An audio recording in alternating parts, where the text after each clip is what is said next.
Ladies and gentlemen, boys and girls, subscribers of all sizes. Couple articles I want to focus on. Mark St. Cyr? Not even sure how to pronounce CYR. St. Cyr? What is that? Don't know. But he's got a fantastic article. Pragmatic insights for today's business world.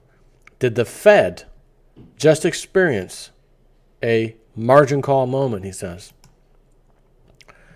But before I get to that, I want to spend just a tiny bit amount of time on something I did a video on a little while back and told you not just banks and financial institutions cooking the books. Corporations are doing it all over the place. Big ones, S&P 500 ones, they're all doing it. You ever heard of a company called Toshiba? You ever heard that one? You know, Samsung, Toshiba. You ever hear of Toshiba? Toshiba warns solvency in jeopardy after massive nuclear unit write-down. Chairman resigns. The last time the market was especially concerned about used to be one of the core pillars of Japan Inc., Toshiba, was in late December when in its second major accounting scandal, again, they cooked the books too, second major accounting scandal. Announcement in as many years, Toshiba said cost overruns at U.S. nuclear reactors it is building were likely to force a write-down of as much as several $1 billion, crushing its turnaround plan after a previous accounting scandal revealed in 2015 and claiming the jobs of the company's then CEO. The company said it may have to book several $1 billion in charges related to a U.S. nuclear power plant construction company acquisition, rekindling concerns about its accounting acumen.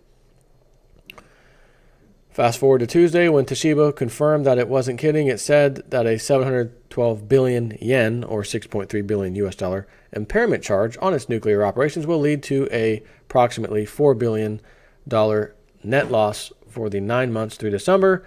The company also downgraded its earnings projection for the full year through March to a 390 billion yen, again about a 3 billion US loss from the previous estimate of 145 billion yen. So it's going to be 390 billion loss. We thought it was only going to be 145. Oh, so it's more than twice. Yeah, correct. It's always more. It's always worse. It's always a revision in the worst kind of way. I say this over and over again.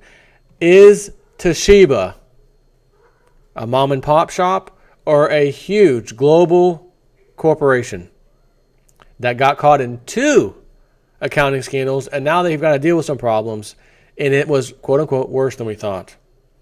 So I got a question for you before I get into this other video, this other article. Do you think, pure coincidence, but do you think there might be 1 or 2 or maybe hundreds or even thousands of other big companies that have, quote unquote, accounting issues that just haven't surfaced yet, that will lead to the demise of many shareholder money? As in, you, the investor, 401k person. Yeah, we had some in Toshiba, Samsung, all these. Yeah, sorry about that. No one knew. Well, we're going to sue them, though. Oh, good luck with that. You'll get pennies on the dollar back. Meanwhile, I'll be sitting here counting my precious metals in my possession. Thank you. Did the Fed just experience a margin call moment? From this Mark St. Cyr.com, CYR. For those not familiar, the reference is attributed to a scene from the movie Margin Call, 2011, Lionsgate, where John Told, or Jeremy Irons, makes the sanguinary argument for dumping its portfolio of toxic holdings immediately against contradictory arguments that it'll be seen as panicking by others with the line, "It's not panicking if you're first." That one line in fiction contains volumes as to the reality about how Wall Street, bankers, and more view the world. Which is precisely why when I read the news that Federal Reserve member and regulatory point man Mr. Daniel Tarullo resigned, I talked about this the other day a little bit, unexpectedly, I just sat back in my chair thinking, of course he did, as that aforementioned scene of the movie came to mind. The reason why this sudden departure, remembering his term expires in 2022, some 5 years away, inspired thoughts as the above that will surely be met with retorts such as tinfoil wearing conspiracy type nonsense, was not just the timing, but his resignation letter, to wit, quote, "After more than 8 years as a member of the Board of Governors of the Federal Reserve System, I intend to resign my position on or around April 5th, 2017. It has been a great privilege to work with former Chairman Bernanke and Chair Yellen during such a challenging period for the nation's economy and financial system," end quote. I want to remind you of something, and that's something I said quite a while back, when Janet Yellen was chosen for the job. "Bernanke, I'm stepping down. I did my thing. I'm out." I told you, she will be in charge of the Fed when the system goes down. She was selected. You're going to be the first woman, because we don't want none of our club member guys. It's a boys' club. We don't want to get egg on their face. It's going to be on your face. I said that when she got selected. I said she will be in charge. Either she'll be in charge, or she too will step down before it happens. If she sees the writing on the wall and understands, oh, I've been put in this position to fail, I'm going to resign. Because I think her number 2 under her is the one that may be actually calling the shots. But that's just a theory. So he says, yep, that's it. No eluding health reasons. No need more time with the family qualifiers, nor anything else. Just a corporate-styled thanks, see ya, as to vacate 5 years early, one of the most prestigious jobs in banking. You're a board of governors of the Federal Reserve, one of the member banks, with quite possibly one, if not the most powerful agencies in the world, bar none, e.g. the Federal Reserve. Right. Nothing to see here, people. Just move along. Thanks for stopping by. If this doesn't ring alarm bells, then I guess Barron's is right, and next stop, Dow 30,000. Here we come. Or was that the cover story, what signaled Mr. Tarullo to heed what it may portend, i.e. marking market tops, and thought, getting out of Dodge before this thing falls apart first was the next prudent banking and career move. All one can do is speculate. That said, it's a fun thought experiment on one hand, but on the other, all I'll say is this. If you're into market signals, these aren't what you want to see emanating from the Fed. If you're one of those still buying every dip horns over hooves because the next dip just may be a cliff, that is, unless you're a vaunted investment guru on CNBC and your mail arrives 2 days late, crushing your prior investment advice to then flip again only 6 days later, back to what you argued was wrong to begin with. But I digress. So again, why would a member of the Fed, again a board of governors, suddenly resign? Let me just share a piece of information. I looked this up a while back. Salary of the Board of Governors of the Federal Reserve. Here we go.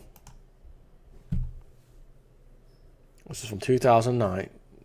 This is from 2010. Federal Reserve Chairman Ben Bernanke earns almost $200,000, right at practically $200,000 a year, a salary set by law equal to the pay of cabinet members. The other governors on the Federal Reserve Board, a government institution, earn $179,700 a year, equal to most sub-cabinet officers. However, let me go to the most recent. Congress sets the salaries of the board members for 2017, the chair's annual salary. But I believe they get little bonuses if I read the thing right the other day when I was reading it. So, again, pretty decent salary. But on top of that, you're like I said, this is a prestigious institution. These are very, very, very rare job opportunities. You can't just be anybody and walk in there with a resume. Oh, I'll take the job. Not happening. So when one of these guys says, I'll see you later. I'm just going to leave. I just feel like quitting. Where are you going to go? What are you going to do? You're not Ben Bernanke. You're not Janet Yellen, the Fed governor, who can go do little speeches for money. You're kind of a nobody. I mean, in that world, Ben Bernanke's going to give speeches. We don't need a subordinate under him going and giving speeches too for money. We'll just listen to Bernanke. But nonetheless, you are still in a very high level position. Why would anyone leave, right? So he says, unless, and that one word, much like the one line from the movie, speaks volumes. The difference this time, it's not in a fictional setting. It's reality. And what it portends doesn't have anything close to the intention of any movie, such as, entertainment. No, these signals are troubling at their root cause. The realization that the entire monetary system may, in fact, be teetering on the verge of chaos. And the finger pointing has already begun, directly squared at central banks, and in particular, the Fed. The abdication, its timing,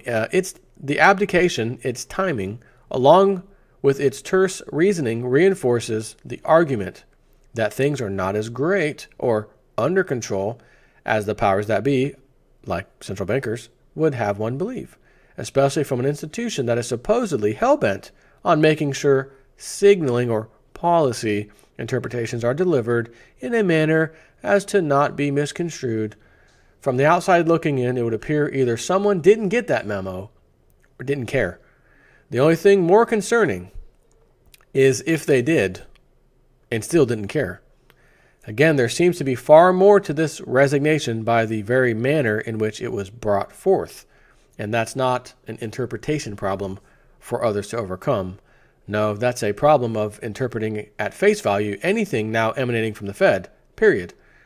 Why? I'll propose it's occurring at precisely the exact wrong time where believe and or trust that the Fed knows and understands the implications of its decisions are needed. And what is the current Fed smoke signals? Utter shambles for anything resembling coherent, concise messaging. Think I'm exaggerating or being hyperbolic? Fair point. Here's just a few of the prevailing arguments one needs to try to decipher when attempting to understand current monetary policy and what it may or may not portend for the future. One down, e.g. Mr. Trullo. How many more will follow? Is Fed Governor Lael Brainard next? After all, Miss Brainard was not only an ardent supporter of Miss Clinton, but she also appears misaligned with current policy messaging, i.e., not too keen about hiking rates. Or how about other arguments, along with statements such as this from Vice Chair Stanley Fischer? There is quite significant uncertainty about what's actually going to happen.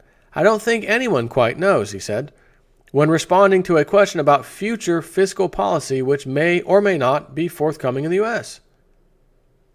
There is quite significant uncertainty about what's actually going to happen, he said. I don't think anyone quite knows.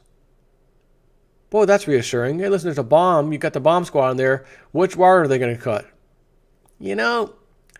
There's quite a significant uncertainty about what's actually going to happen. I don't think anyone quite knows. I'll take a guess. The bomb's going to go off if you don't disable it. But I'm just a tinfoil hat wearing conspiracy guy, so you guys are the experts, Well, except for him, he's leaving.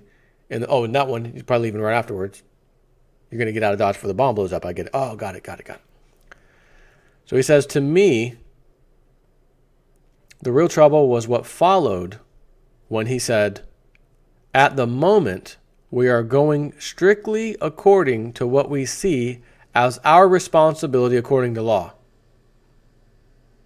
So maybe it's just me, but I'm quite sure that his boss, Miss Janet Yellen, quite confidently alluded to at the last FOMC press release or presser exactly what was needed and forthcoming regardless of what came out of the current administration, i.e. 3 rate hikes via the dot plot and possibly even more should they, the Fed, see fit in reaction to anything fiscal. Has that changed again? And if it hasn't, is that still not an even bigger problem for the markets? If the above referenced conference and articles are any clue, the messaging and signaling are bordering on incoherent again. There's no reason to panic if you're on the inside, let alone trying to gain insights from the outside looking in. Remember when the scariest notion viewed by Wall Street was the possibility that the Fed would even consider, let alone float, the idea of winding down its balance sheet first before exhausting all other tools or options? How many think tank aficionados, along with the gaggle of Ivy League PhD economists, touted such a thing as crazy talk when the notion was ever brought up? This even caused the former chair to take to the keyboard on January 26, 2017, and ask or plead that it wasn't so. Can you say, uh-oh? From St. Louis Fed President Bullard's discussion on the 9th of February 2017 for 2017 monetary policy, to wit, now that the policy rate has been increased, the FOMC may be in a better position to allow reinvestment to and or to otherwise reduce the size of the balance sheet. So are we to infer that if we are to get only 1 or 2 rate hikes, what we might actually see concurrent with that is the only other thing deemed even scarier in the eyes of Wall Street? Selling by the Fed rather than buying? Again, can you say, uh-oh, or is this all conspiracy, tinfoil cap wearing crazy talk? Could be. Or it could be fiction transforming into reality straight out of a scene and margin call. After all, as of November 15, 2016, Mr. Tarullo's position was to carefully watch market reaction to Trump administration. And his conclusions? His conclusions are, I'm going to go ahead and quit now. That's a fact. Which means something in the near future is coming. Question, is near future a few months, end of this year, starting next year? I can't answer it. But you would say to yourself, it's probably not going to be too long if they're jumping ship. If the rats are already jumping ship, again, these are the insiders, they know. I think we're going to have some problems. Like I said, I think this big market downturn is going to, in my opinion, I certainly think it could happen. It could happen any day. Let's face it. It could happen any day. But again, we always have this September, October time frame. For whatever reason, we got this 23rd of September date and all these movies. Nothing happened 2015, 2016. What's going on? I did a video the other day where I basically linked to another guy that did a great job on kind of connecting some dots. And, there's the club and all of them, they're into this, occult stuff and, alignments and crap. And it just so happens that this September 23rd-ish time frame of this year only, some interesting astronomical alignments are taking place. The birth, the virgin birth, the water, the Virgo, the virgin, star goes into her womb, lasts for 9 months, then comes out and go, what the? I thought that was a religious story. The star actually stays in the womb for 9 months in the sky, comes out, virgin birth, virgin the Virgo. Oh, wait a minute. But that's another story that I don't want to get into because I might upset some of the religious folks. And I don't like doing that because I still love you guys. We can just agree to disagree on stuff. Take care.